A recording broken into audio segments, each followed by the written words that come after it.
Hello and welcome to Smooth Fusion Sitefinity tutorial. In today's video, I'm going to show you how to use the Sitefinity out-of-the-box news module.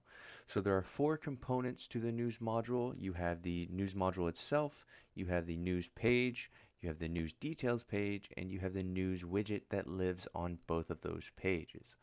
So first, I have already logged into Sitefinity, and as you can see here, I have the existing news page and the news article page, and I will dive into those in a moment.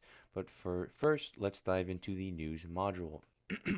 So the news module lives beneath the content tab with all of the other content types existing on the site. So here you can see that I already have a number of existing news items.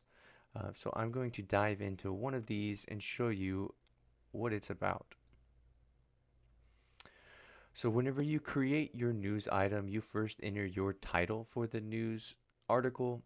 You enter the description or the content body of that news article, the summary of that news article that you want to display on the news page, where you have short summaries for each news article before users will dive into the details pages. You also have the option of adding categories and tags, and this is not always set up on every site, but if you are using categories and tags to organize your news items, you can do so here. Additional information like author and the source name and source URL, whether it's from an external site, you might want to include that source URL for attribution. You have more options like controlling the URL for the news item and adding additional URLs to redirect to it. By default, the URL for the news articles is based on the title of the news article. Additional URLs can be whatever you would like, and they will redirect to the URL. You have the option of enabling and disabling comments, and you also have the option of adding related media, and typically this needs to be configured in the templates on where to show it. But in many cases, the related images might be the thumbnail image, or they might be a header image that appears within the news article. And then down here we have some custom fields. So unless these are implemented, they will not appear for you, but for this site, they have a featured option as well as options for Open Graph to share to social media. So we have created this news article and publish it. Now, if we want to navigate to the page to show you how to add these articles to the page. And as I mentioned, you have two pages. You have the news page and you have the news article page. The news page is used as a list of all news items within the page or within your content type that are published.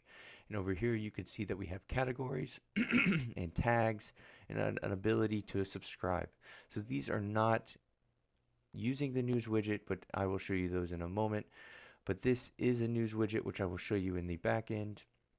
And once you click on one of these articles, it will take you to the news details page, in which all of the content that you added to your news article in the back end will display. And here is what the comment box looks like that can be enabled or disabled. So let's dive into those pages. So as I mentioned, you have your news page, and this page uses the news widget to display all of the news articles. And to add the news widget to your page, you simply come over here to the content widgets, drag and drop the news widget to the page, select edit, and then choose how you want content items to display and what items you want to display. So if you want all published news articles to show, you will select that here, or you can select specific news articles, or you can filter them by categories and tags. Next, we have our list settings, so you can control whether the news articles are paginated, and you can select how many items you want to show, and then you can also set a limit on the total number you want to show, or you can set it to no limit and no paging. You can sort news items by a number of features, so that could be last published, last modified, by title, set as manual, or you can do advanced mode.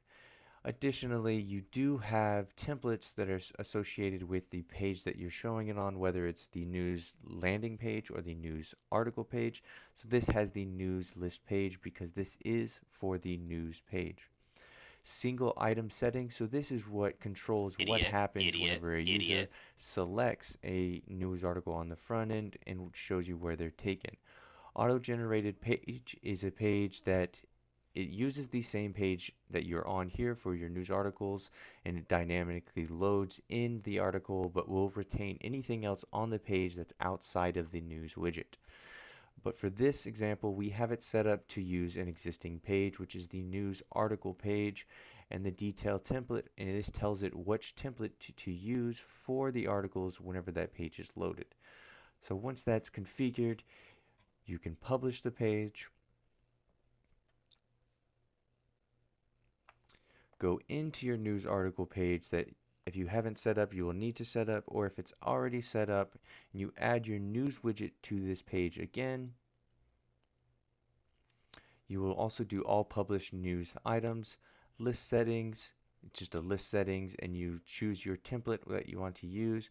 But really what's controlled here is that you want to control what is shown on the page when an article is selected. And since we are loading content into this page dynamically, we will select auto-generated page, and then we will select the detail page queue. This is relative to what it's named in your code, but in our example, it is named this. And so this is selected, and as you see, it shows everything here still. But if we navigate to the front end, this is the news page, an article is selected, and then it takes you to the news article page. And you can see here in the URL, it appends the URL because it is a child page of the news. So we have inside Quantum news, news article, and then we have our news article URL. And this is modifiable in the backend, as I mentioned. So in some cases for SEO, you might want to exclude things like year or any additional information that might be included. And that's all for this video. For more Sitefinity tips and tricks, please subscribe to our YouTube channel and check out our blog. And don't forget to follow us on Facebook and Twitter.